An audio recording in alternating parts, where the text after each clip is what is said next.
Hello students, আমি তোমাদের Palash sir. Welcome you all to Adda 24/7 WBCS topper channel. তোমাদের অনেকেরই একটা স্বপ্ন থাকে WBCS পরীক্ষা ক্লিয়ার করে একজন আধিকারিক হওয়ার, একজন সিভিল সার্ভেন্ট হওয়ার। কিন্তু তোমাদের এই পরীক্ষার প্রস্তুতির জন্য সবার প্রথম যেই জিনিসটা প্রয়োজন পড়বে সেটা হচ্ছে পরীক্ষার ফরম্যাট। যেহেতু WBCS অন্যান্য পরীক্ষার থেকে একটু ডিটেইলড ফরম্যাটে হয়, একটু বড় ফরম্যাটে হয়, সিলেবাস একটু বড় থাকে, মার্কস ডিস্ট্রিবিউশনগুলো অনেকটা ডাইভার্টেড ফরম্যাটে থাকে, ডাইভার্স ফরম্যাটে থাকে, তার জন্য তোমাদের সেটার সম্বন্ধে একদম অথেন্টিক একটা ধারণা দরকার। এবং সেই ধারণাটাই দেওয়ার জন্য আজকের এই ভিডিওটা তোমাদের জন্য আনা।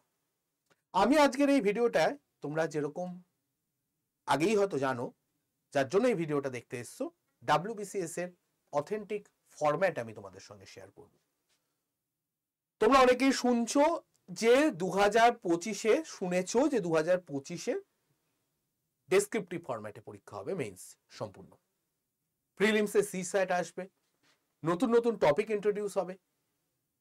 এবার তাহলে প্রথম প্রশ্ন তোমাদের থাকে 2025-এর যে পরীক্ষাটা সেটা কি সত্যি ডেসক্রিপটিভ ফরম্যাটে হবে, আমাদের যেটার ক্যালেন্ডারের মধ্যে মেনশন করা আছে যে ডেটটা সেপ্টেম্বরের? অ্যাকচুয়ালি না, কারণ এই যে পরীক্ষাটা হচ্ছে এটা বেসিক্যালি 2024-এ যেই পরীক্ষাটা হওয়ার কথা ছিল সেটা হচ্ছে। সুতরাং এটা পুরনো ফরম্যাটেই হবে, যেমনটা WBPSC অলরেডি বলেছিল। হ্যাঁ, যেটা হয়েছে সেটা হচ্ছে 2024-এ পরীক্ষাটা হওয়ার কথা ছিল, হওয়া উচিত ছিল সেটা 2026 পর্যন্ত, 24-এ হওয়ার কথা ছিল, হওয়া উচিত ছিল সেটা 25 পর্যন্ত টেনে এনেছে। যাই হোক, এখন আমাদের সামনে যখন সুযোগটা রয়েছে, তোমরা যারা প্রিপারেশন এখনো শুরু করতে চাইছো, আজকে আমি যখন ভিডিওটা বানাচ্ছি তখন থেকে পরীক্ষা হওয়া পর্যন্ত জানুয়ারি থেকে ফেব্রুয়ারি, মার্চ, এপ্রিল, মে, জুন, জুলাই, আগস্ট, সেপ্টেম্বর, 8 মাস সলিড টাইম আছে। আরামসে তুমি প্রিপারেশন নিয়ে নিতে পারবে প্রিলিমসের জন্য, আরামসে। ইনফ্যাক্ট মেইনসেরও প্রিপারেশন শুরু হয়ে যায়। 4-5 মাসের মধ্যে প্রিলিমসের প্রিপারেশনটা অন্তত করা যায় ভালোভাবে। কিন্তু তার জন্য প্রপার রুট সিলেবাসটা দরকার। সেই সিলেবাসটা নিয়ে আমি এবার আলোচনা করতে চলেছি তোমাদের সাথে। ওকে,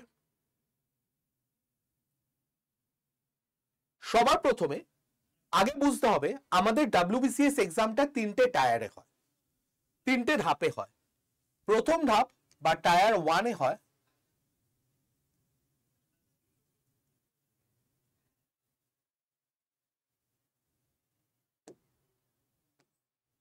প্রিলিমিনারি এক্সাম, দ্বিতীয় টায়ারে হয় মেইনসের এক্সাম এবং তৃতীয়তে পার্সোনালিটি টেস্ট হয়।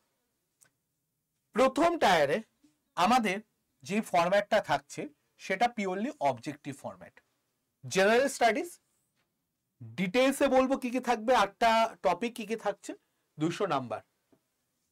মেইনসে আমাদের অবজেক্টিভ প্লাস কনভেনশনাল ডেসক্রিপটিভ ফরম্যাটে পরীক্ষা হয়, দুটো ফরম্যাটে। সে ব্যাপারটাও আমি আসবো। স্যার আপনি তো বললেন ডেসক্রিপটিভ হয় না, কিন্তু কনভেনশনাল কিছু জিনিস থাকে, যেমন বাংলা, ইংলিশ অপশনাল, আমি বলবো ব্যাপারটা। 8টা পেপার থাকে, টোটাল 1600 নাম্বার। এখানেও একটা এক্সেপশন থাকে কিছু কিছু স্টুডেন্টের জন্য, সেটাও আসছে।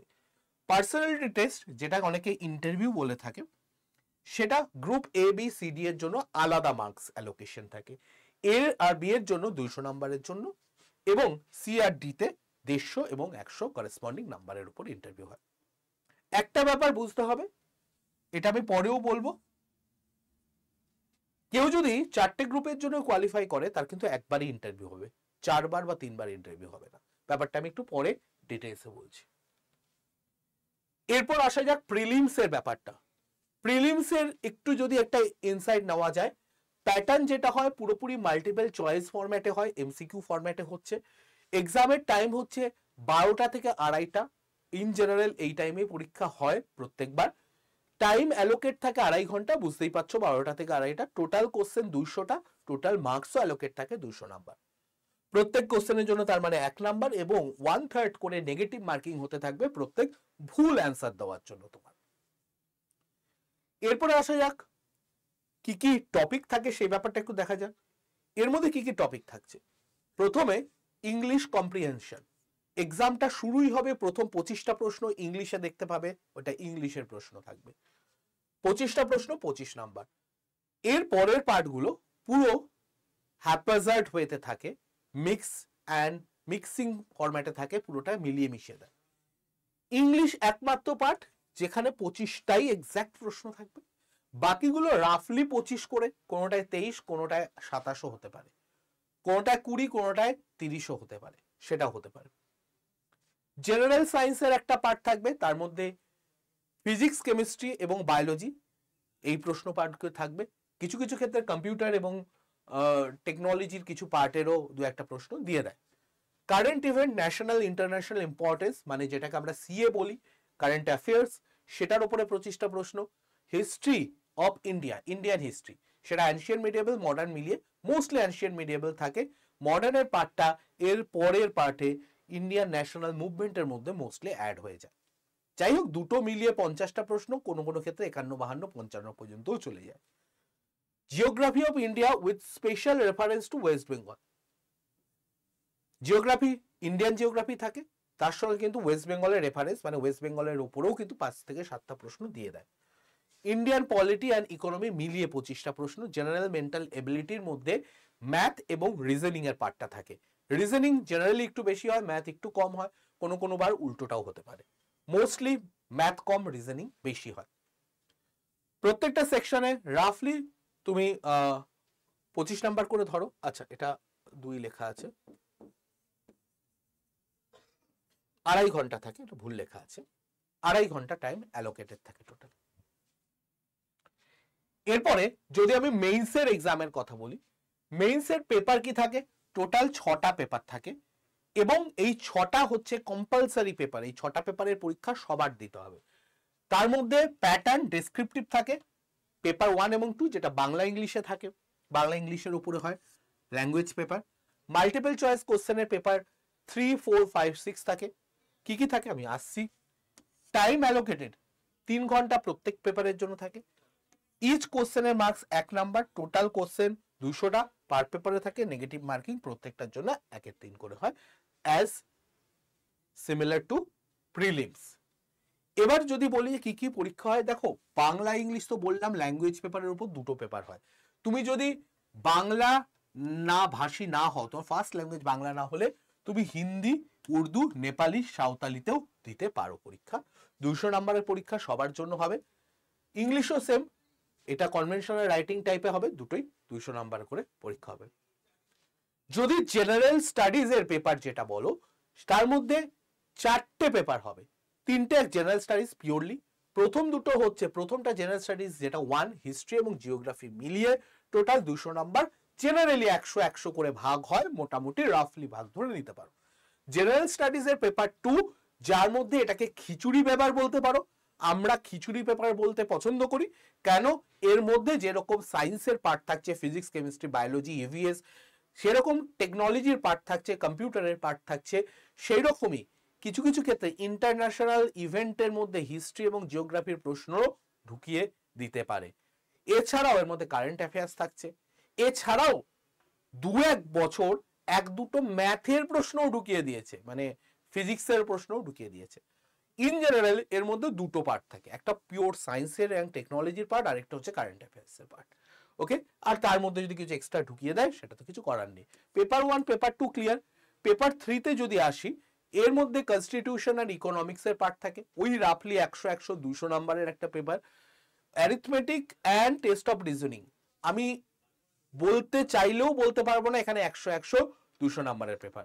এখানে আমি একটু বলতে চাই, লাস্ট 2 বছর পিএসসি একটা বড় রকমের ভোল বদল করেছে। লাস্ট 2 বছর বা 3 বছরের আগেও যদি দেখতাম, লাস্ট 5-6 বছরে একটা বড় চেঞ্জ হয়েছে যে অ্যাডভান্স ম্যাথের থেকে প্রশ্ন আসা শুরু হয়েছে, কিন্তু লাস্ট 2 বছর তো আরো এক ধাপ এগিয়ে গেছে। লাস্টের বছর 173টা ম্যাথের প্রশ্ন, 27টা রিজনিং এর প্রশ্ন দিয়েছে। তার আগের বছর আরো ভয়ঙ্কর ছিল, 187টা ম্যাথের প্রশ্ন, 13টা রিজনিং এর প্রশ্ন দিয়েছিল।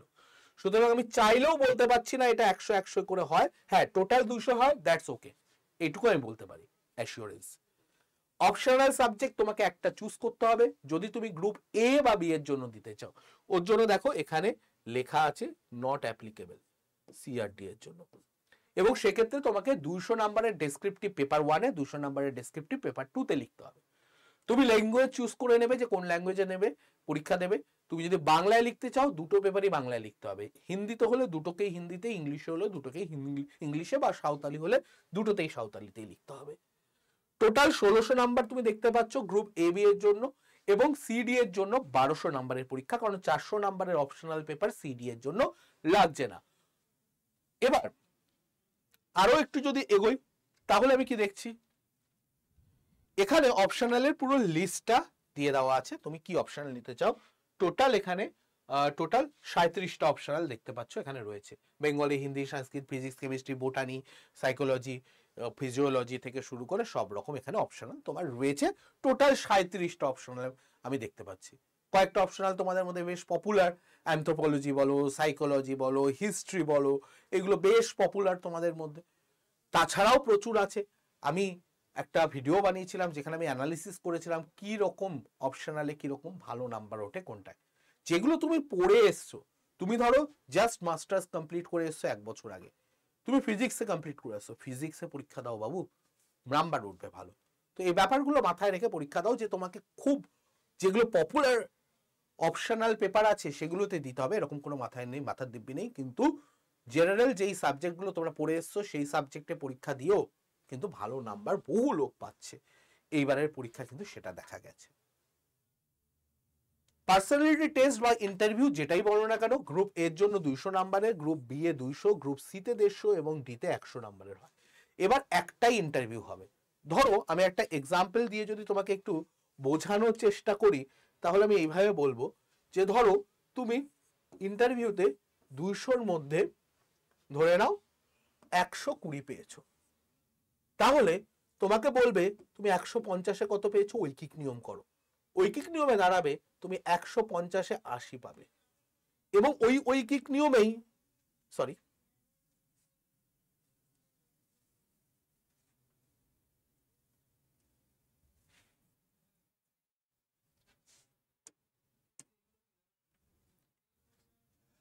একশোতে কত হবে, 100-তে 60 হবে, আর 150-এ 90 হবে।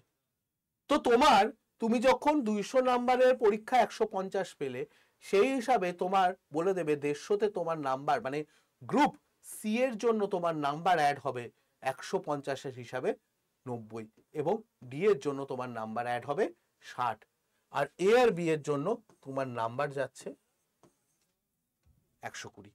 বোঝা গেছে পুরো হিসাবটা? তো পুরো প্যাটার্নটা আশা করি তোমাদের কাছে মোটামুটি ক্লিয়ার হয়ে গেছে যে কিভাবে পরীক্ষা হবে, কিভাবে প্যাটার্নটা থাকছে পরীক্ষার। এবং আরো একটা জিনিস আমি বলে দিই, তোমার যদি বলি ফাইনাল মেরিট লিস্ট, অনেকের প্রশ্ন থাকে স্যার প্রিলিমসের মার্কস কি অ্যাড হয়? না, দুটো মার্কস অ্যাড হয়, মেইনস প্লাস পার্সোনালিটি টেস্ট, এই দুটো যোগ করে তোমার ফাইনাল মেরিট লিস্টটা তৈরি হবে। আশা করি WBCS এর প্যাটার্ন নিয়ে এরপরে কারোর কোনো সমস্যা থাকবে না। তোমরা অবশ্যই কমেন্ট করে জানাও যে তোমাদের এরপরে WBCS এর কি নিয়ে প্রশ্ন আছে। সেটা সিলেবাস নিয়ে হতে পারে, বুক লিস্ট নিয়ে হতে পারে, কিভাবে স্টাডি রুটিন বানাবে সেই নিয়ে হতে পারে। তোমাদের যেই জিনিস নিয়ে প্রশ্ন থাকবে সেটা আমাকে কমেন্ট করে জানাবে। আমি চেষ্টা করব তোমাদের জন্য যতটা সম্ভব বেস্ট ভিডিওটা নিয়ে আসার। তো আজকের ভিডিওটা এই পর্যন্ত থাকছে। আশা করি তোমরা এই প্রিপারেশনের জন্য ফান্ডামেন্টাল যেই জিনিসটা দরকার, এক্সাম স্ট্রাকচার, সেটা তোমাদের কাছে ক্লিয়ার হয়ে গেছে। অবশ্যই ভিডিওটা তোমাদের যে বন্ধু বান্ধব বা আত্মীয় পরিজনের মধ্যে কেউ যদি WBCS এর প্রিপারেশন শুরু করতে চায় তার কাছে পাঠাও, সে আশা করি এই জিনিসটা থেকে কিছুটা হলেও বেনিফিটেড হবে। অথবা তোমার যদি মনে হয় ভিডিওটা ভালো লেগেছে, তোমার কাজে লেগেছে, অবশ্যই একবার লাইক করে দিও, চ্যানেলটা অবশ্যই সাবস্ক্রাইব করো, আর অবশ্যই ফ্রি ক্লাস যদি পেতে চাও তাহলে আমাকে 8910565865 নাম্বারে হাই লিখে পাঠাও, তোমাকে ফ্রি গ্রুপে, যেখানে ফ্রি ক্লাসের গ্রুপে অ্যাড করে নেওয়া হবে। ওকে, চলো ভালো থেকো, সুস্থ থেকো, পড়াশোনার মধ্যে থেকো। দেখা হবে নতুন কোনো ভিডিওতে। Tata, take care.